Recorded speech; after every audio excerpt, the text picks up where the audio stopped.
So nanay, kumusta ang araw-araw na buhay nyo? Anong nagiging pinaka-problema nyo sa araw-araw ni tatay? Pagkain talaga. Kasi kagaya ngayon, wala kami bigas. Umalis lang siya, nagpidikab, hindi umuwi. Wala akong pagkain maghapon. Hindi ka kumain maghapon? Hindi, nasa tulog na lang ako. Talaga na? Kaya wala hindi siya umuwi. Pag umuwi yan siya, may dala na siya bigas, may dala ng ulam. Magsasayang ako, kakain kami. Ano ba yan? Para sa tanghali? Umaalis siya umaga? Umaga. So ibig sabihin nga yung araw, hindi siya umuwi ng tanghali? Hindi, kasi kailangan niya yung bundiri. Ang hirap kasi minsan sa isang araw magkano lang, 120. Hanggang alas 12 lang yun, 120 ang kita niya. Idibay pa niya bigas, ulam. Tapos yung paghapon naman siya minsan 250, 300, nakabili din siya ng bigas. Morning po sa ating lahat. Subscribe po natin, Ednat Mundor. Kalinga partners mga kaibigan sa Samar, Northern Samar. Ayan, salamat po mga kalinga. Thank you po Kuya Val. Salamat. Sa bawat sulok ng Northern Samar, may kamay na handang pumalalay. Joey the Great at kanyang kasama.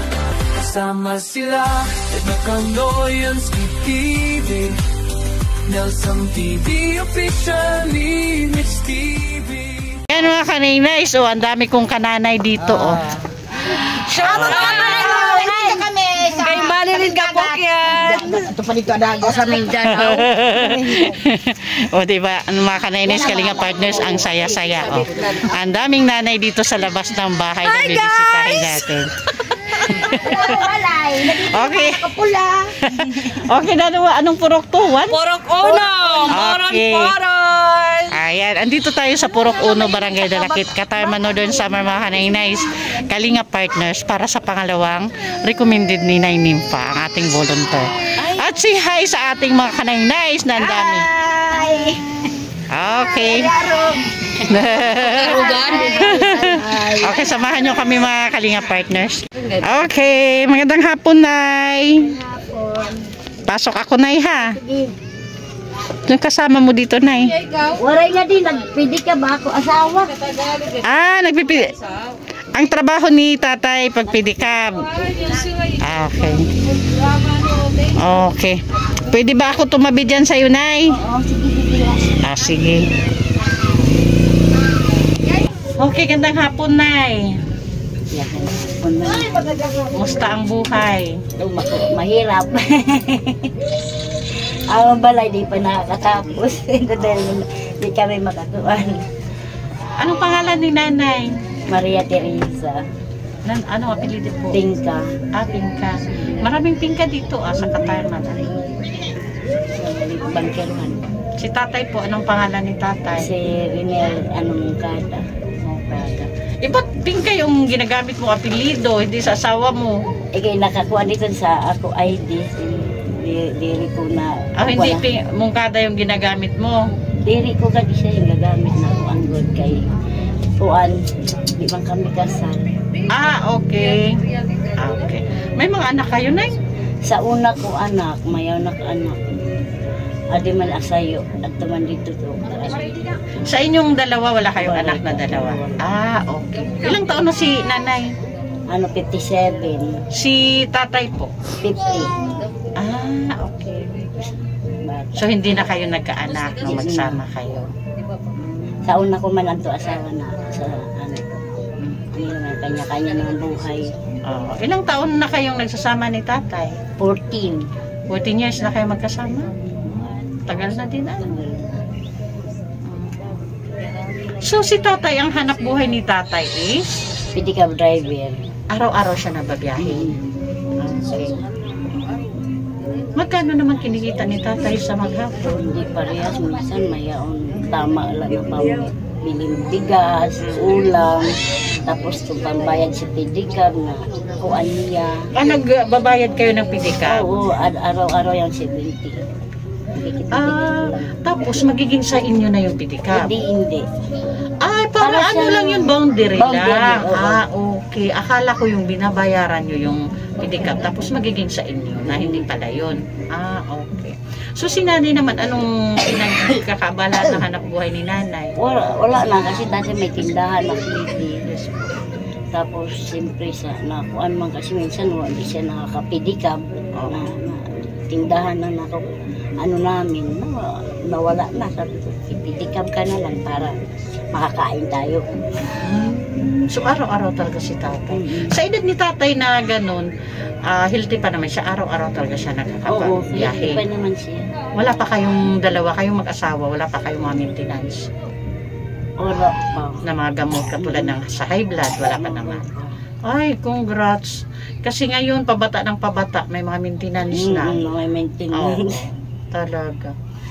So, nanay, kumusta ang araw-araw na buhay nyo? Anong nagiging pinaka-problema nyo sa araw-araw ni tatay? Pagkain talaga. Kasi kagaya ngayon, wala kaming bigas. Umalis lang siya, nagpidikab, hindi umuwi. Wala akong pagkain maghapon. Hindi ka kumain maghapon? Hindi, nasa tulog na lang ako. Talaga na? Kaya wala hindi siya umuwi. Pag umuwi yan siya, may dala na yan siya bigas, may dala ng ulam. Magsasayang ako, kakain ka. Ano ba yan? Para sa tanghali? Umaalis siya umaga? Umaga. So, ibig sabihin ngayong araw, hindi siya umuwi ng tanghali? Hindi, kasi kailangan, niya yung bundiri, ang hirap. Kasi minsan sa isang araw, magkano lang, 120. Hanggang alas 12 lang yun, 120 ang kita niya. Idibay pa niya bigas, ulam. Tapos yung paghapon, naman siya minsan, 250, 300, nakabili din siya ng bigas. Ibig sabihin, nanay, hindi siya umuwi ng tanghali. Ibig sabihin, hindi pa siya nakakabenta para sa boundary. Tapos, kanta yan siya. Yung kukuhan ko na lang, kung kaya naman hindi pa umuwi dito, wag na lang kasi mahirap, malayo. Saan siya nagbabiyahe sa proper ng kasama? Dito lang. Sa Dalakit din? Dalakit lang. Ganun. Palagi ba nangyayari yun? Yung minsan hindi ka kumakain pag wala pang benta sa pedicab? Madalas ba mangyari Madalas. My God, Nay. Kaya sabi ko gano'n, tingnan mo. Sabi ko, Ratay, magagawa. Pasensya ka na, di ako nung nakauwi kanina kasi ganyan. Sabi ko, okay lang. At least paggagabi may pagkain. Pero sa gabi sigurado naman na may makakain na. Sa tanghali pala ang minsan ay pumapalya. Pumapalya talaga. Minsan wala kaming ulam. Tuyo lang. Ito lang na kaya ko bilhin. Kaya wala. Hindi ako dahil maraming pedicab. Ang dami na kasi na rin ngayon bumabiyahe na pedicab, diba? Madami nang nagpipedicab ngayon. Kaya isa din yan sa nagiging problema ng mga pedicab driver talaga. Sa sobrang dami na kaya nila. Nga sabi niya nga niya, makaano lang ako ng gusto kong magtrabaho, makabili akong pedicab kasi ito, hinilugan niya. Ito hindi niya naman niya nagamit kasi sira at mamahal ng gamit. So hindi ito yung ginagamit niya ngayong pedicab? Sira kasi yan Hinulugan niya na yan, pinapakuha na namin sa may-ari. Kakausapin pa daw siya. Kasi ang daming bibilin pa niyan. Kasi yun nga naisip ko na kasi marami akong alam na yung pedicab nila na binabiyahe nila is hinuhulugan na nila. So may pag-asang matapos yun, tapos sa inyo na hindi na kayo magbaboundary. Ito sana ganun mangyayari. At problema, ang daming laging sira. Yung nakikita niya, ibibili lang niya ng dyan, tapos wala naman. Pag kinabukasan, sira na naman. Sabi ko, ano ba yan? Huwag mo na bilan ng bilan, itambak mo na lang, maghanap ka na lang ibang pedicab. Kasi napupunta lang din dyan yung kita. At saka dapat inform na yung may-ari na susulit nyo para hindi na kayo nagbabayad. Di rin isasulit nga namin yan. Sabi niya, kausapin pa daw. Sabi ko, bakit mo kakausapin? Nandiyan naman yung hulog na yan. Bakit pa kailangan kausapin? Kunin mo na yan. Huwag mong ano yun sa amin. Ayaw namang kunin. Sabi pa, kung maasara sa yan, binta ko yan. Huwag na makakasuhan ka. Sabi niya na nga sabi niya. Huwag mong gagawin yan. Direct na preso. Correct. So, ayan nanay. So, tanungin lang kita. At least buti na lang wala kayong mga anak na maliit. Ano na? At least ikaw lang yung Kasi tayong mga nanay, kaya nating isin. Oo. Diba? Sabi ko nga buti na lang wala yung ano wala kasi madidi. Ay, Sabi ko di kayo minsan binigyan ng isa. Okay lang, wala nang problema. At least di siya kadamay, kita lang magugutom. Yes. Pag tayo kaya natin itulog na lang yung gutom, katulad ng ginawa mo ngayon, natulog ka na lang. Tulog ako. Inisip ko, sabi ko magkuha ko ng malunggay. Ano na naman ka ako ilalagay ko sa school na lang. Dala, mamaya na lang. Eh. Mamaya uwi yun. Sigurado na meron. May doon isang kilong bigas. Tawa ko na minsan. Kunting galunggong na maliit. Ano, ito yung ulam natin. Abutan pa ito bukas. Sabi ko, hala, sige. Sabi ko, ba yan? Baka ang hirap pala ng buhay natin. Nagkarukit ng anak. Mas kasi may Tingnan mo yung madadama. hindi bubong namin. Hindi Sa inyo ba itong lupa na tinitirikan ng bahay? Sa inyo ba? Okay. Ano lang. Ito, kayo na nagpatayo nito. Oo. Hanggang ngayon, pera na kami dito. 5 taon na kami dito. Nagre-rent ba kayo ng lupa dito? Noon, ngayon din. Hindi na. Bakit? Kasi parang dalawa yata yung may-ari nito. Tsaka, Parang hindi pa na hindi na, hindi pa klaro kung sino talaga o kung saan kayo magbabayad. Gusto niyong gumawa ng bahay, gawa lang kayo dyan. So nanay, kung tatanungin kita ngayon, kung halimbawa may mag-offer ng tulong sa'yo, may gustong magbigay ng tulong, ano sa tingin mo yung pinaka-gusto mong tulong na matanggap? Ang gusto kong yung bahay ko magawa kasi tingnan mo Tumutulo ba kayo? lahat yan ma'am, kanina di ba mula no, tingnan mo. Basta dito nakaganyan lang ko dito, yung tumutulo yun. I mean yung aming tulugan, sabi ko nakapayong na lang. Sabi ko gano'n, ano ba yan? Kaya ba tayo bibili ng bubong yung kaya lang ito. So pagpaayos talaga ng bahay. Bakit yung pagkain nyo sa yung pang-araw-araw na nararaos naman? Nararaos naman din.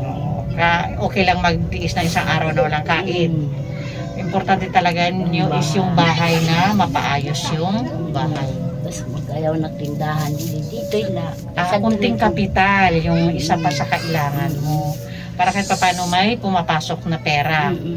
Dati may tindahan ka. Kung may tindahan ako dyan daw, na wala naman siya ng trabaho, dyan lang kami kumukuha. Magkano naman yung pinanimula mo na kapital sa tindahan mo dati? Sa noon, nakatrabaho ako noon na nasa 30,000 yata. 30 yung pinansimula mo sa puhunan? Kasi nabili ko pa nga, nakakabili pa ako ng bigas. Oo, kasi malaki na yun. So may bigas ka ng paninda doon sa 30,000. Ay sabi ko, sa noon yun. Paano nawala yung tindahan mo na Ay paano siya, magpipidikab siya, minsan kasi wala siyang lisensya. Minsan naman pedicab. Tapos minsan magkasakit siya. Tindahan lang. Puro dyan kinuha lahat. Yung mga pang-araw-araw. Na-high blood niya ako nun, tindahan din. Pati pang paggamot dyan, kaya naubos. Naubos na. Kaya sabi ko, wala. Kailan kaya kita na naman di man ako pwede magtrabaho na naman mabigat kay bawal na. Oo nga naman. Noon, nagtatrabaho ulak gabi. Tapos, ang inano sa balay ganito, nakapidikab ka. Niya, mayroon na, nakabili na ako ng sabi ko, hala. So, ayan nanay. Bago matapos yung kwentuhan natin, may dala kaming bigas para sa'yo galing kay Sis Beth Jones. Oo. Ayan kay Nanay Nimpa. Magbubudot si Nanay Nimpa ngayon. Okay. Ayan. Salamat. Galing yan kay Sis Beth Jones. Salamat, Beth Jones. Pagsaing na kami. At syempre pag may bigas galing kay Sis Beth, may pang-ulam si Nanay galing naman kay Miss Irene Debi. Miss Irene, 200 po pang-ulam ni Nanay. Salamat, Miss Irene, sa bigyan niyo sa amin. Tapos bigas. Kasi tayo makabili na akong ulam. Magsaing ka na maaga kasi hindi ka kumain ng tanghalian. Ay. Salamat sa inyo. So ayan nanay, ang process namin dito is i-upload ko muna yung tong video. Okay lang naman sa iyo ano. Tapos pag makita ng sponsors natin, tapos may sponsor na willing ibigay yung hiling mong tulong, yun yung time na babalik ako dito, Nay, ha? Para ma-inform ka na may sponsor ka. Okay, Nay? Salamat. Ito yan po yung Kasain process na na. ako. Okay. Thank you. O sige, yun lang nanay, ha? Di na ako magtagal. Okay, gusto ko lang mag-thank you sa ating mga sponsors na palaging andyan para makiisa sa ating advocacy dito sa Northern Samar. Of course, Manay Terry Anderson, Ma'am Hawaii, Sis Bit Jones, Sangka Ima Vlogs, Miss Irene DB, Kalingap Vlog Race, Sangka Alit Lumagbas Bunyol, Sis Claire Asan Malinika, Ma'am Beverly Prenso. Thank you po. And Ma'am Sally Naigan, thank you din po. Salamat. At syempre, pa-support din po sa ating founder, ang ama ng Kalingap, Kuya Bal Santos Matubang, Atina Vlogs, and Kalingap Rap, para po sa patuloy na paglingap sa bawat lugar at bawat may landinghan. And syempre, palambing din po, please support the Great Moray noon, headed by our Ampatyo, the Great. Ay yung lingkod po, Kanay Nice Edna Condor, Yansky TV, Nelson TV Official, Limix TV, Rina TV Official, and Anabili Pata Vlogs. And Biyahing King. Okay. Sa lahat, nagtulong. May pabiling ulam, saka pambigat. Salamat. Thank you.